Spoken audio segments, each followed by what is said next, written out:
Assalamualaikum warahmatullahi wabarakatuh. Perkenalkan, saya Fasya Yunika Sania dengan kampus asal di Universitas Pendidikan Indonesia. Di sini saya akan menguraikan jenis-jenis kejahatan berbahasa beserta contoh kasusnya.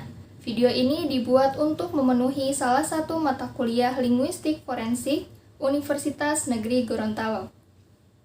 Pertama, hasutan. Menurut KBBI, hasutan adalah perbuatan, perkataan, dan sebagainya yang bersifat menghasut atau mengajak kepada dengki, iri hati, dan hasad kepada orang lain. Definisi lain hasutan adalah tindakan seperti pidato yang dianggap dapat menyebabkan huru-hara.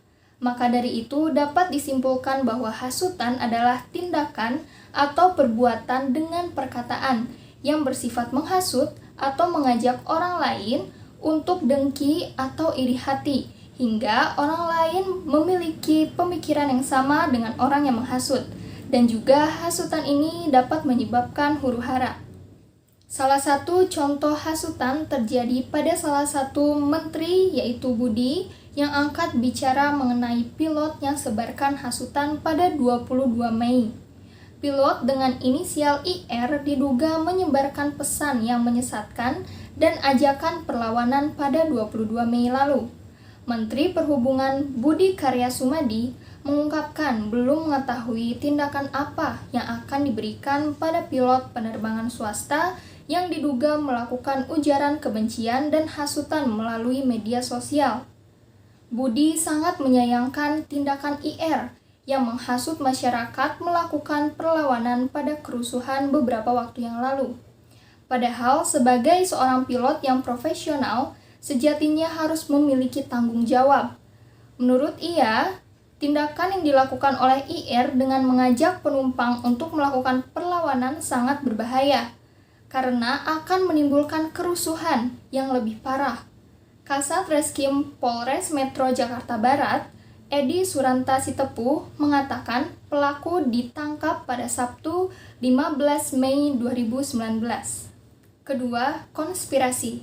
Menurut KBBI, konspirasi adalah komplotan atau persekongkolan. Definisi lain konspirasi adalah persekongkolan sekelompok orang dalam merencanakan sebuah kejahatan yang dilakukan dengan rapi dan sangat dirahasiakan. Hal tersebut membuat konspirasi menjadi sulit untuk dibuktikan. Maka dari itu dapat disimpulkan bahwa konspirasi adalah suatu rencana kejahatan yang dilakukan dengan rapi dan sangat dirahasiakan oleh sekelompok orang atau organisasi yang sangat berkuasa dengan tujuan ilegal, serta dapat merugikan pihak-pihak tertentu. Contoh kasus konspirasi yaitu kasus Project Sunshine. Meskipun memiliki nama yang tergambar seakan-akan ceria, Project Sunshine sejauh ini adalah yang paling gelap dan mengerikan. Project Sunshine adalah sebuah proyek nyata yang dihelat oleh Komite Energi Atom Amerika Serikat dan Angkatan Udara Amerika Serikat. Proyek ini dirancang untuk menyelidiki efek radiasi nuklir pada manusia serta lingkungan. Proyek ini melakukan panen terhadap bagian tubuh anak-anak dan bayi yang telah meninggal di Amerika Serikat tanpa seizin orang tua mereka. Penggunaan bagian tubuh anak yang dilakukan karena kandungan strontium dalam tulang lebih rentan terhadap kerusakan radiasi. Maka dari itu, hal tersebut akan membuat subjek uji radiasi lebih valid.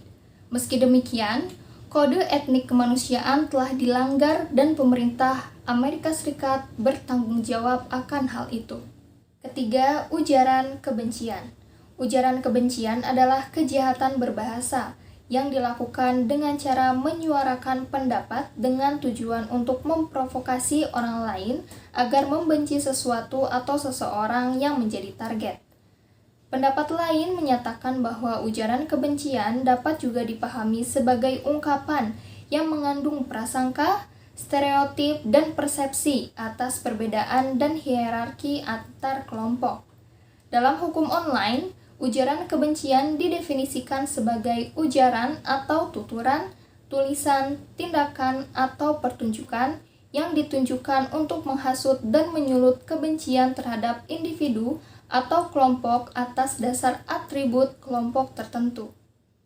Contoh kasus ujaran kebencian yaitu kasus kelompok Saracen. Kelompok yang eksis di Facebook dan website ini paling banyak mendapat sorotan pada pertengahan 2017. Mereka mengunggah konten berisi ujaran kebencian dan hoax yang ditunjukkan kepada kelompok tertentu. Bahkan beberapa postingannya menyinggung sentimen suku, agama, ras, dan antar golongan atau SARA. Dalam kasus ini, polisi menetapkan 4 pengurus Saracen sebagai tersangka. Mereka adalah Muhammad Faisal Todong, Sri Rahayu Ningsih, Jasriyadi, dan Muhammad Abdullah Harsono.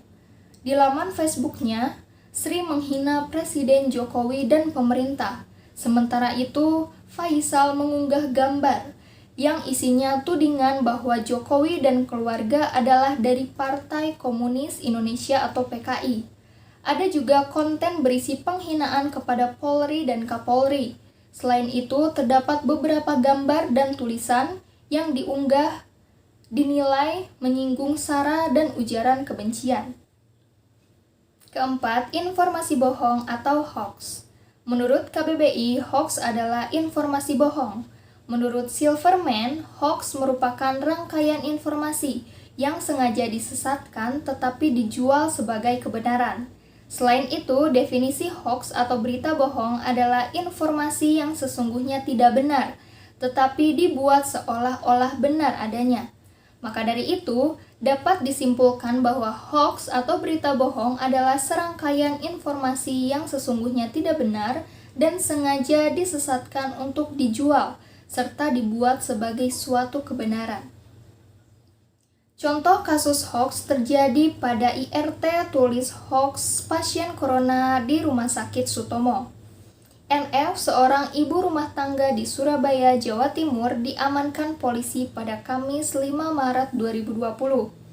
NF menyebarkan hoax tentang adanya pasien yang terjangkit virus corona di RSU Dr. Sutomo, Surabaya. NF juga mengunggah foto yang disebut sebagai pasien rumah sakit di grup Facebook bernama Surabaya Digital City. NF mengunggahnya dengan menggunakan akun Facebook bernama Dila. Unggahan tersebut kemudian viral dan banyak ditanggapi oleh anggota grup. Kabid Humas Polda Jatim Kombes Truno Yudo Wisnu Andiko mengatakan pasien yang dimaksud adalah penderita paru-paru dan bukan pasien COVID-19. Kelima, penghinaan. Menurut KBBI, penghinaan adalah proses, cara, perbuatan menghinakan atau menistakan. Definisi lain penghinaan adalah ungkapan pernyataan atau terkadang perilaku yang tidak sopan atau mencemooh. Penghinaan bisa terjadi karena disengaja atau tidak disengaja.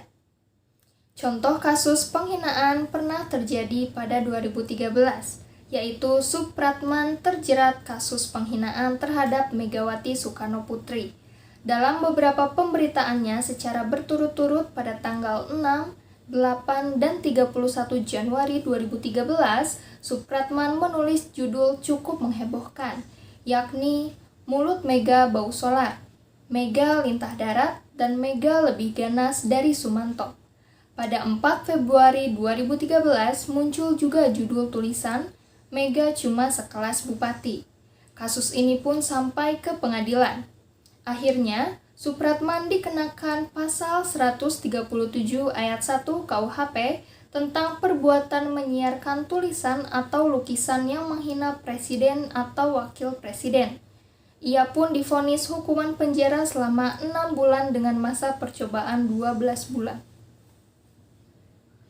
Keenam, pencemaran nama baik. Merujuk pada pasal 310 ayat 1 KUHP, pencemaran nama baik diartikan sebagai perbuatan menyerang kehormatan atau nama baik seseorang dengan menuduh sesuatu hal yang maksudnya terang supaya hal itu diketahui umum. Secara umum, definisi pencemaran nama baik adalah tindakan mencemarkan nama baik seseorang dengan cara menyatakan sesuatu baik melalui lisan ataupun tulisan.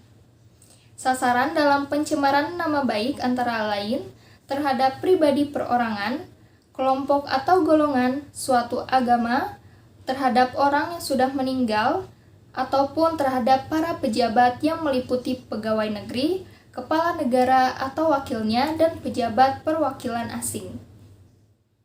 Contoh kasus pencemaran nama baik pernah terjadi pada salah seorang musisi Indonesia yaitu Ahmad Dhani. Ahmad Dhani terjerat pasal 27 ayat 3 Jangto pasal 45 ayat 3 UU ITE dengan dugaan pencemaran nama baik. Terdakwa membuat konten video yang berisi kata idiot yang dianggap melecehkan nama baik peserta demo di luar hotel tempat terdakwa menginap. Kasus ini bermula ketika Ahmad Dhani hendak menghadiri acara deklarasi 2019 ganti presiden di Surabaya pada 26 Agustus 2018. Acara yang diselenggarakan di Tugu Pahlawan itu gagal karena didemo sejumlah warga. Ahmad Dhani yang menginap di Hotel Majapahit Tunjungan Surabaya tidak bisa keluar karena dihadang pengunjuk rasa yang menolak acara deklarasi. Terjebak di dalam hotel membuat Ahmad Dhani membuat vlog yang berisi permintaan maaf kepada masa aksi 2019 ganti presiden karena tidak bisa keluar dari hotel. Dia mengatakan dirinya dihadang oleh pendemo pro pemerintah dan mengucapkan kata idiot dalam videonya. Atas pernyataannya, kelompok yang menanamkan koalisi Bela NKRI melaporkan Ahmad Dhani ke Polda Jawa Timur pada 30 Agustus 2018. Kelompok itu merasa Ahmad Dhani melakukan pencemaran nama baik. Ketujuh, fitnah. Menurut KBBI, fitnah adalah perkataan bohong atau tanpa didasarkan kebenaran yang disebarkan dengan maksud menjelekkan orang, seperti menodai nama baik, merugikan kehormatan orang. Definisi lain, fitnah adalah komunikasi kepada satu orang atau lebih yang bertujuan untuk memberikan stigma negatif atas suatu peristiwa yang dilakukan oleh pihak lain berdasarkan atas fakta palsu yang dapat memengaruhi penghormatan, wibawa, atau reputasi seseorang. Maka dari itu dapat disimpulkan bahwa fitnah adalah perkataan tanpa didasarkan kebenaran yang disebarkan kepada orang lain dengan maksud menjelekkan orang, memberikan stigma negatif atas suatu peristiwa, menuduh seseorang tanpa bukti yang jelas, atau menjatuhkan martabat orang lain. Contoh kasus fitnah terjadi pada seorang pria di Mojokerto yang fitnah Akbar Faisal soal IKTP. Seorang pria berinisial F ditangkap polisi karena diduga melakukan tindak pidana pencemaran nama baik dan fitnah terhadap anggota DPR yaitu Akbar Faisal. F ditangkap di Mojokerto, Jawa Timur. Kemudian, Fadil menjelaskan isi fitnah yang dilontarkan tersangka F adalah Akbar Faisal memiliki tabungan di sebuah bank Singapura serta memiliki rumah mewah yang berasal dari perbuatan korupsi pada proyek penggandaan KTP elektronik atau IKTP. Polisi menjerat F dengan pasal 27 ayat 3 Jangto pasal 45 huruf B Undang-Undang Nomor 19 Tahun 2016 tentang Informasi dan Transaksi Elektronik atau ITE dengan ancaman pidana penjara maksimal 4 tahun. Kedelapan, ancaman. Menurut KBBI, ancaman adalah sesuatu yang diancamkan atau perbuatan dan hal lain sebagainya yang mengancam. Definisi lain mengancam adalah suatu usaha atau kegiatan yang dilakukan oleh individu atau kelompok yang dapat membahayakan terhadap individu atau kelompok lainnya. Contoh kasus ancaman yaitu kasus Budi Gunawan yang mendapat ancaman pembunuhan. Kepala Badan Intelijen Nasional atau BIN yaitu Budi Gunawan menjadi target pembunuhan saat terjadi aksi 21-22 Mei 2019 di Jakarta. Selain Budi, staf khusus Presiden bidang intelijen dan keamanan Gories Mere juga diancam akan dibunuh. Kapolri Jenderal Tito Karnavian mengatakan ada 4 tokoh nasional yang menjadi target pembunuhan termasuk Budi Gunawan dan Gories Mere. Namun, sebelum menjalankan aksinya, niat pelaku sudah terendus oleh pihak kepolisian dan pelaku kemudian ditangkap oleh polisi. Kesembilan, penyuapan. Menurut KBBI, penyuapan adalah proses cara menyuap atau memberikan uang sogok. Penyuapan juga didefinisikan dalam Undang-Undang Nomor 11 Tahun 1980 sebagai tindakan memberi atau menjanjikan sesuatu kepada seseorang dengan maksud untuk membujuk supaya orang itu berbuat sesuatu atau tidak berbuat sesuatu dalam tugasnya, yang berlawanan dengan kewenangan atau kewajibannya yang menyangkut kepentingan umum.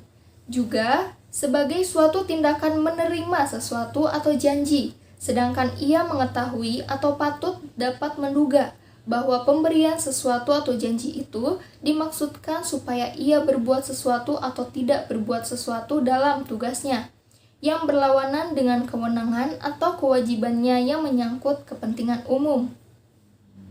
Contoh kasus penyuapan yaitu pada kasus Wahyu Setiawan sebagai tersangka kasus suap. Komisi Pemberantasan Korupsi atau KPK menetapkan Komisioner Komisi Pemilihan Umum atau KPU yaitu Wahyu Setiawan sebagai tersangka kasus terkait proses penetapan pergantian antar waktu atau PAW anggota DPR dari fraksi PDIP. Ia diduga menerima uang sejumlah 600 juta rupiah dalam upaya memuluskan permintaan caleg PDIP Dapil Sumatera Selatan yaitu Harun Masiku untuk menjadi anggota DPR melalui mekanisme PAW. Ke-10. Kesaksian palsu. Kesaksian palsu adalah suatu kesaksian atau keterangan yang menyatakan keadaan lain atau bohong dari keadaan yang sebenarnya dengan dikehendaki atau disengaja. Pasal 174 KUHP menyatakan bahwa apabila keterangan saksi di sidang disangka palsu, Hakim Ketua Sidang memperingatkan dengan sungguh-sungguh kepadanya supaya memberikan keterangan yang sebenarnya dan mengemukakan ancaman pidana yang dapat dikenakan kepadanya apabila ia tetap memberikan keterangan palsu.